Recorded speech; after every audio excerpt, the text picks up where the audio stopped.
बिस्मिल्लाहिर्रहमानिर्रहीम अस्सलाम वालेकुम welcome to literature with WB और आज का हमारा टॉपिक है learning difficulties and disabilities educational psychology का ये चैप्टर नंबर 7 है और मैं कोशिश करूंगी कि इसमें इस चैप्टर के मेन पॉइंट्स जितने भी हैं आपको सारे वो कवर करवाऊं। तो विदाउट एनी फर्दर डिले आज की इस वीडियो को शुरू करते हैं।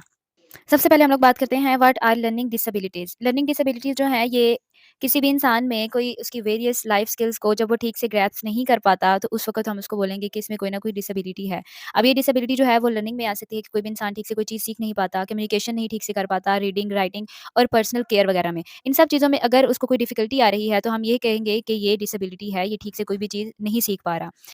कुछ इंडिविजुअल्स में ये डिसेबिलिटीज़ जो हैं जब वो पैदा होते हैं तब से ही आ जाती हैं और कुछ में यूँ होता है कि अगर कोई एक्सीडेंट हो गया है या फिर चाइल्डहुड में उनको कोई बीमारी की वजह से फिर उस वजह से उनमें डिसेबिलिटी आ जाती है। डिफरेंट टाइप्स हैं डिसेबिलिटी की, इसकी बहुत ज़्यादा टाइप्स हैं लेकिन जिसमें ज़्यादातर आती है, हमें ज़्यादातर ये देखने को मिलती है कि इसमें कोई भी इंसान इंडिपेंडेंट नहीं हो सकता, यानी उसको दूसरों पे डिपेंड करना पड़ता है। जो माइल्ड केसेस होते हैं यानी जिसमें थोड़ी बहुत डिसेबिलिटी होती है, उसमें तो कोई भी इंसान थोड़ा बहुत इंडिपेंडेंट अपनी लाइफ़ को गुज़ार सकता है। लेकिन कुछ केसेस ऐसे होते हैं जिसमें कि 24 आवर की केयर को है वो ज़रूरी होती है किसी भी पर्सन के लिए। डिपार्टमेंट ऑफ हेल्थ ने डेफिनेशन दी है लर्निंग डिसेबिलिटी की कि कोई भी इंसान उसको कोई भी चीज़ समझने में मुश्किल हो रही है, कोई कॉम्प्लेक्स इन्फॉर्मेशन को एक्वायर करना उसके लिए मुश्किल हो रहा है, कोई न्यू स्किल्स जो है वो एक्वायर करने में मुश्किल हो रही है या फिर वो इंडिपेंडेंटली अपना काम खुद नहीं कर सकता, उस वक़्त हम ये बोलेंगे कि इसको लर्निंग डिसेबिलिटीज़ हैं और ये जो है ये एडल्टहुड से पहले ही स्टार्ट हो जाती है। उसके बाद ग्लोबल डेवलपमेंट डिले के मुताबिक जो लर्निंग डिसेबिलिटी हैं, वो 18 साल से पहले-पहले ही अकर होना शुरू हो जाती हैं। उसके बाद हम इसके कॉजेज़ की बात कर लेते हैं, causes of learning disabilities. Learning disabilities जो हैं वो उस वक़्त होती हैं जब किसी भी इंसान को कोई ब्रेन इश्यू होता है, कोई ब्रेन डेवलपमेंट में उसके इफ़ेक्ट आते हैं तो उस वक़्त लर्निंग डिसेबिलिटीज़ जो हैं वो पैदा होती हैं। ये बर्थ से पहले भी अकर हो सकता है, ड्यूरिंग बर्थ भी हो सकता है और अर्ली चाइल्डहुड में भी हो सकता है। इसके काफ़ी ज़्यादा कॉजेज़ हो सकते हैं लेकिन समटाइम्स एग्ज़ैक्ट रीज़न क्या है लर्निंग डिसेबिलिटी की, ये नहीं पता होती। कुछ फैक्टर्स हैं जिसमें कि सबसे पहले हेरिडिटी आ जाता है। इसमें अगर पेरेंट के अंदर कोई भी लर्निंग डिसेबिलिटी है तो वो फिर बच्चे में ट्रांसफ़र हो सकती है, तो इसमें हम लोग हेरिडिटी बोलेंगे। उसके बाद ड्यूरिंग बर्थ कोई इलनेस या फिर कोई इंजरी हो जाए जिसकी वजह से लर्निंग डिसेबिलिटी हो सकती है। उसके बाद स्ट्रेस आफ्टर बर्थ या फिर क्रोमोसोम्स की एबनॉर्मेलिटी हो सकती है या फिर ड्यूरिंग बर्थ अगर कॉम्प्लिकेशंस आई हैं मदर को उस वक़्त हो सकती है या फिर प्रीमैच्योर बर्थ। उसके बाद मदर्स इलनेस भी आ सकती है कि अगर माँ बीमार है ड्यूरिंग प्रेगनेंसी या फिर ड्यूरिंग बर्थ तो उस वक़्त भी डिसेबिलिटीज़ आ सकती हैं। उसके बाद अगर ड्यूरिंग प्रेगनेंसी मदर ने अगर कोई ड्रिंकिंग वगैरह यूज़ की है तो वो उसपे उसके भी साइड इफ़ेक्ट्स आएँगे या फिर अर्ली चाइल्डहुड इलनेस वगैरह आ जाती है या फिर कोई इंजरी कि अगर कोई छोटे बच्चे को कोई बीमारी आ गई है या फिर बहुत ज़्यादा कोई हाई फीवर समटाइम्स हो जाता है जिसकी वजह से उसके भी दिमाग पे असर हो जाता है या फिर कोई दूसरी बीमारी अगर किसी बच्चे को लग जाती है और वो उसको नहीं बर्दाश्त कर पाता तो वो उसके साइड इफ़ेक्ट्स जो हैं वो ब्रेन पे चले जाते हैं और वो डिसेबिलिटीज़ की वजह बनती हैं। कुछ लोगों में ये लर्निंग डिसेबिलिटीज़ जो हैं वो फिज़िकल डिसेबिलिटी में आती हैं और समटाइम्स सेंसरी इम्पेयरमेंट्स में।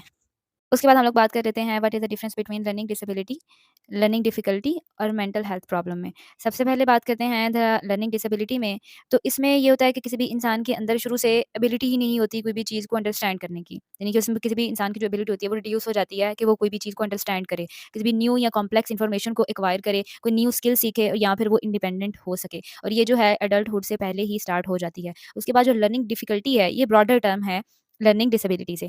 इसमें बहुत ज़्यादा स्ट्रगल करनी पड़ती है किसी भी बच्चे को कोई नॉलेज एक्वायर करने में। नॉलेज वो एक्वायर कर लेगा, स्किल वो एक्वायर कर लेगा, लेकिन उसके लिए उसको बहुत ज़्यादा स्ट्रगल की ज़रूरत पड़ती है as compare to other childs. दूसरे अगर बच्चों के साथ उसका कंपैरिज़न किया जाए, तो वो बहुत जल्दी उसको एक्वायर कर लेंगे, जबकि इसको बहुत ज़्यादा स्ट्रगल की ज़रूरत पड़ेगी लर्निंग डिफ़िकल्टी में। समटाइम्स बच्चों के पास इतना दिमाग नहीं होता, तो ये लर्निंग डिफ़िकल्टी में आएगी कि उनको कोई भी चीज़ समझने में डिफ़िकल्टी आ रही है। उसके बाद मेंटल हेल्थ में जो है ये इमोशनल और साइकोलॉजिकल हेल्थ को इन्वॉल्व करेगा, साइकोलॉजिकल हेल्थ के इश्यूज़ को ये इन्वॉल्व करेगा मेंटल हेल्थ में। जैसा कि पहले है डिसेबिलिटीज़ और डिफ़िकल्टीज़ में नॉलेज एक्वायर करना है, स्किल्स एक्वायर करनी है, लेकिन इसमें क्या होता है मेंटल हेल्थ प्रॉब्लम्स में इमोशनल और मेंटल हेल्थ के एस्पेक्ट्स आ जाते हैं जिसमें कि एंग्जायटी, डिप्रेशन और मूड डिसऑर्डर। उसके बाद हम लोग सिम्पटम्स की बात कर लेते हैं लर्निंग डिसेबिलिटीज़ के कि कौन-कौन से सिम्पटम्स अगर शो हो रहे हैं तो हम लोग को ये पता चल सके कि लर्निंग डिसेबिलिटी है। प्री स्कूल एज में बच्चों को डिफ़िकल्टी आती है, उनको स्पीकिंग में, रिकॉग्निशन ऑफ लेटर्स और जो भी रूल्स किसी भी लैंग्वेज के अगर सीखने हैं, तो उन सब में उनको डिफ़िकल्टी आएगी। उसके बाद प्राइमरी स्कूल की बात करें तो इसमें जो है वो बच्चा बहुत ज़्यादा स्ट्रगल करता है कि वो दूसरे सब लेटर्स को कनेक्ट करे और साउंड्स को प्रोड्यूस करे, रीडिंग, स्पेलिंग या फिर मैथ सिंबल्स इसमें बच्चों को जो काफ़ी ज़्यादा इसमें स्ट्रगल करनी पड़ती है। इसमें स्पेलिंग भी आ जाते हैं, रीडिंग अलाउड, हैंडराइटिंग और अंडरस्टैंडिंग इमोशंस। इन सब चीज़ों में अगर बच्चे को डिफ़िकल्टी आ रही है, तो इसका मतलब ये है कि उसके अंदर कोई ना कोई डिसेबिलिटी है, इसीलिए उसको इन सब चीज़ों को एक्वायर करने में बहुत ज़्यादा मुश्किल हो रही है। हाई स्कूल में क्या होता है कि हाई स्कूल में काफ़ी ज़्यादा डिफ़िकल्टीज़ देखने को मिलती हैं, जिसमें कि स्पेलिंग, रीडिंग, मेमोरी, किसी न्यू एनवायरनमेंट में एडजस्ट होना है और या फिर किसी भी टास्क पे अगर फ़ोकस करना है, तो ये सारी चीज़ें हैं। उसके बाद हम लोग बात करते हैं ट्रीटमेंट ऑफ लर्निंग डिसेबिलिटीज़ की। तो लर्निंग डिसेबिलिटी को आइडेंटिफाई करने के बाद स्पेशलिस्ट की एक टीम जो है वो एक साथ काम करती है। सबसे पहले है इसमें क्लिनिकल साइकोलॉजिस्ट। ये जो स्पेशलिस्ट होते हैं ये जो एक्सपर्टीज़ हैं एजुकेशन में उनसे कंसर्न करती है और कंडक्ट करती है इंटेलिजेंस टेस्ट को, ताकि वो बच्चे की इंटेलेक्चुअल फंक्शन के बारे में जान सकें कि बच्चा किस उसकी इंटेलिजेंस क्या है।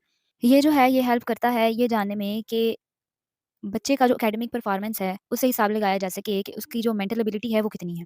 उसके बाद हमारे पास है स्पेशल एजुकेटर। इसमें बच्चों की एकेडमिक एबिलिटीज़ को जाना जाता है डिफरेंट टेस्ट के ज़रिए, जिसमें कि रीडिंग, स्पेलिंग और मैथ्स आ जाता है। बच्चों को डिफरेंट टेस्ट दिए जाते हैं और उससे अंदाज़ा लगाया जाता है कि उनकी एकेडमिक एबिलिटीज़ कैसी हैं, और अगर किसी भी बच्चे की एकेडमिक एबिलिटी जो है वो कंसिस्टेंटली 2 साल जो है वो थोड़ा आ रहा है, ठीक है? क्योंकि ज़ाहिर है ये चीज़ साइकोलॉजिस्ट बहुत अच्छे से जानते हैं कि एक बच्चा है, वो किस एज में उसको उसकी लर्निंग एबिलिटी कितनी होनी चाहिए, वो कितना एक्वायर कर सकता है, वो कितना जान सकता है, ये साइकोलॉजिस्ट बहुत अच्छे से जानते हैं। तो इसलिए अगर तो 2 साल कम आ रही है उसकी कि इस एज में बच्चे को इतना सीखना चाहिए, लेकिन वो अपनी उम्र से कम सीख रहा है, तो इसका मतलब ये हो जाता है कि उनको ये पता चल गया है कि इसमें कोई ना कोई लर्निंग डिसेबिलिटी है, इसीलिए वो ये ठीक से कोई भी नॉलेज को एक्वायर नहीं कर पा रहा। उसके बाद जो थर्ड नंबर पे है वो है काउंसलर। काउंसलर जो है ये हेल्प करते हैं किसी भी बच्चे के बिहेवियर को अंडरस्टैंड करने में। इसमें ये चेक किया जाता है कि कोई भी बच्चे को अगर कोई इश्यू है, कोई घर में इश्यू है या कोई स्कूल में इश्यू है, तो वो उसकी परफॉर्मेंस पे इफ़ेक्ट ला सकता है। तो इसलिए इसमें इनके इमोशनल प्रॉब्लम्स को देखा जाता है, जो कि कंट्रीब्यूट करता है इनकी एकेडमिक डिफ़िकल्टीज़ को। उसके बाद हमारे पास नेक्स्ट है पेडियाट्रिक न्यूरोलॉजिस्ट। ये जो है अगर किसी भी बच्चे में लर्निंग डिसेबिलिटी का कोई शक पैदा हो रहा है कि इस बच्चा ये कोई ठीक से क्यों नहीं सीख रहा, तो इसका मतलब ये है कि इसमें कोई ना कोई लर्निंग डिसेबिलिटी हो सकती है। अगर ये इस किस्म का कोई शक पैदा हो गया है, तो जो पेडियाट्रिशियंस हैं ये इकट्ठी करती हैं इन्फॉर्मेशन किसी भी बच्चे की स्कूल परफॉर्मेंस के बारे में, और वो रिकमेंड करती हैं साइको एजुकेशनल असेसमेंट्स को। इसमें जो है ये एग्जामिन करते हैं मेडिकल कंडीशंस को, कि अगर कोई न्यूरोलॉजिकल डिसऑर्डर है किसी भी बच्चे में, ये इफ़ेक्ट कर सकता है इसकी लर्निंग को। हो सकता है कोई न्यूरोलॉजिकल डिसऑर्डर हो जिसकी वजह से किसी भी बच्चे की जो लर्निंग एबिलिटी है या उसको कोई डिफ़िकल्टी आ रही है जिसकी वजह से वो ठीक से लर्न नहीं कर पा रहा। उसके बाद हमारे पास है चाइल्ड साइकियाट्रिस्ट।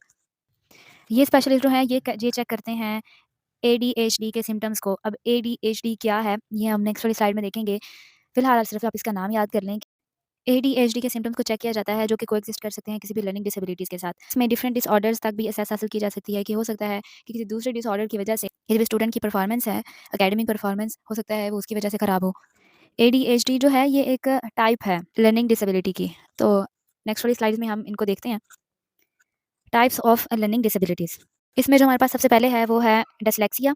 ये कोई भी इंडिविजुअल जो कि डिसलेक्सिया का शिकार है, इसमें उसको डिफ़िकल्टी आ सकती है रिकॉग्निशन में और डिकोडिंग वर्ड्स में।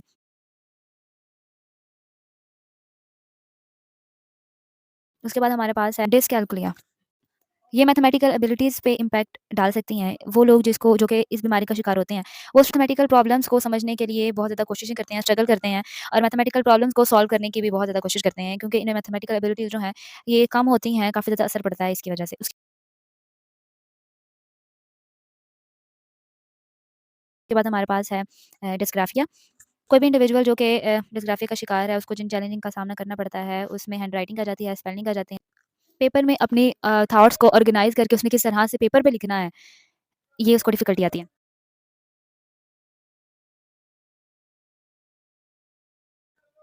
नेक्स्ट जो है हमारे पास टाइप वो है ऑडिटरी प्रोसेसिंग डिसऑर्डर। इसमें किसी भी इंडिविजुअल को ऑडिटरी इन्फॉर्मेशन को प्रोसेस करने में काफ़ी ज़्यादा डिफ़िकल्टी आती है। इसमें किसी भी इंडिविजुअल को स्पोकन लैंग्वेज को अंडरस्टैंड करने में काफ़ी ज़्यादा डिफ़िकल्टी आती है। उसके बाद हमारे पास है विजुअल प्रोसेसिंग डिसऑर्डर।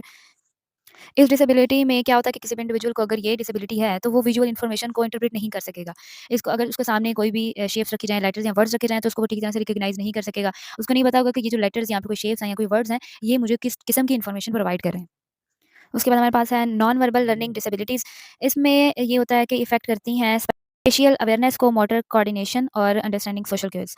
उसके बाद हमारे पास है attention deficit hyper activity disorder. अब ये है जो कि हमने पिछली स्लाइड में इसकी बात की थी एडीएचडी के बारे में, कि इसकी अगर सिम्पटम्स किसी भी इंसान में शो हो रही हैं, तो उसका क्या मतलब है। एडीएचडी को हम लोग लर्निंग डिसेबिलिटी नहीं कह सकते। ये किसी भी लर्निंग पे इस तरह से इम्पैक्ट डाल सकता है कि अगर इफ़ेक्ट आ रहा है अटेंशन पे, इम्पल्स कंट्रोल पे या फिर हाइपर एक्टिविटी पे। उसके बाद हमारे पास है लैंग्वेज प्रोसेसिंग डिसऑर्डर। इसमें कोई भी इंडिविजुअल जो है वो इफेक्टिवली अपनी लैंग्वेज को यूज़ नहीं कर सकता। उसको ना तो अंडरस्टैंड करेगा ठीक से और ना ही वो उसको सही से यूज़ करेगा, ना ही स्पोकन और ना ही रिटन फॉर्म में, किसी भी फॉर्म में वो उसको ठीक तरह से उसको नहीं पता होगा कि मैंने इसको किस ऑर्डर में लिखना है कि ये इफेक्टिव एक लैंग्वेज बन जाए या दूसरों को समझ आए, तो ये लैंग्वेज प्रोसेसिंग डिसऑर्डर में आएगा। तो ये था आज का लेक्चर, होप सो कि आपके लिए ये हेल्पफुल रहेगा। मैंने अपनी तरफ से पूरी कोशिश की है। तो फिर इंशाल्लाह मिलते हैं नेक्स्ट वाली वीडियो में, तब तक अपना ख़्याल रखिएगा। अल्लाह हाफ़िज़।